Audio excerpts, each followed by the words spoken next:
Alright, how's it going, guys? Welcome back to Herodotus Learning. Today I decided to do something a little bit odd. I wasn't originally going to make a video on this, but I figured, you know what? I kind of want to do this. So I went out and saw Capone. And originally when I first saw it, I was not going to make a video about it.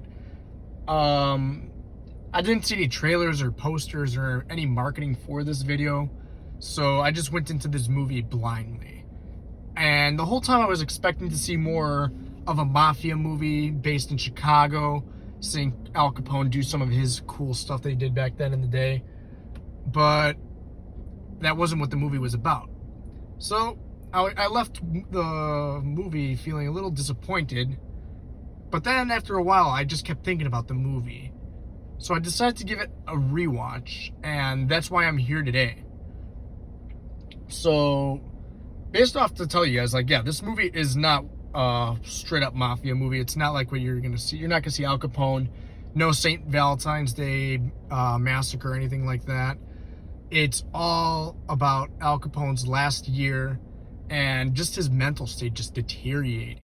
The movie is directed by Josh Trank, the guy who made one cool superhero movie and one bad one. I feel Tom Hardy does a very great job as Al Capone. The makeup on him is pretty good, I'll say that. Just his portrayal, I feel, may not be a Best Actor nomination, but it's a pretty good portrayal of how he does Al Capone. There's this one moment where you just see him just losing his mind.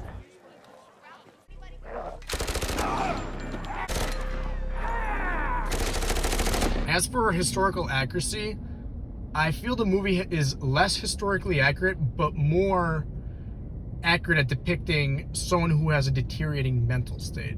And the movie, when you watch it, the editing is so weird. And I wasn't sure if it was just done sloppily or deliberately like that.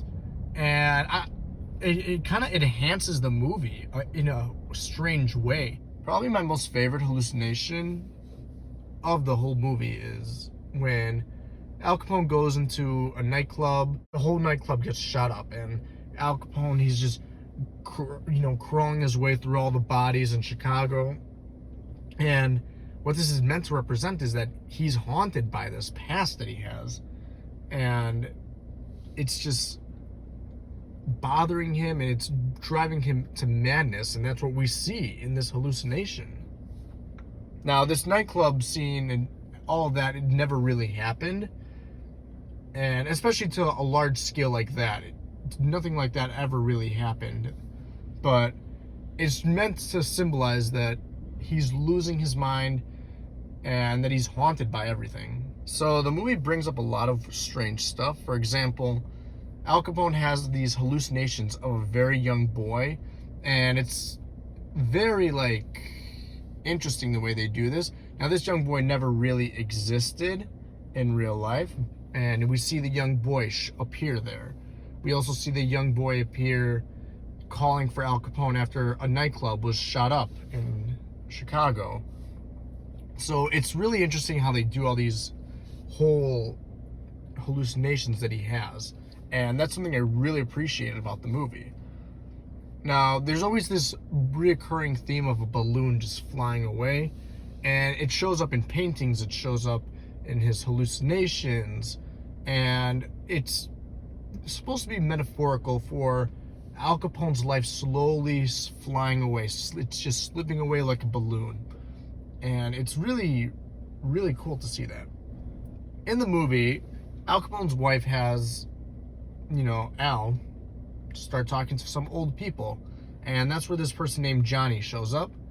And first time viewing it, you wonder whether or not Johnny is real or not.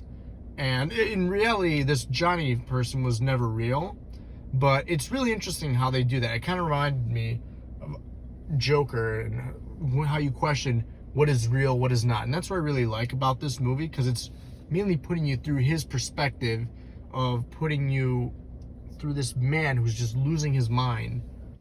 So if you really want to see Tom Hardy walk around in a diaper and lose his mind, I think this movie might be for you. Overall, I feel like you guys definitely need to watch this movie. It's more of those movies you have to watch, see the whole portrayal, see how it depicts a man who's just losing his mental state. I mean, Al Capone, all his years he spent at Alcatraz, and then when he came out, it was just a collapse of a man. He had the mental state of pretty much a 12-year-old when he came out. It is a really great portrayal how a man just loses his mental state. This is definitely I'll give it a 7 out of 10. Josh Trank, I have to give you props, man. You did a very, very good job on this movie. I feel satisfied. So I hope you guys enjoyed what you watched here today. Please make sure you like, comment, subscribe, and share this video. I want you guys to keep on learning, and I'll come back to you guys with another video on some artifacts soon. So you guys take care.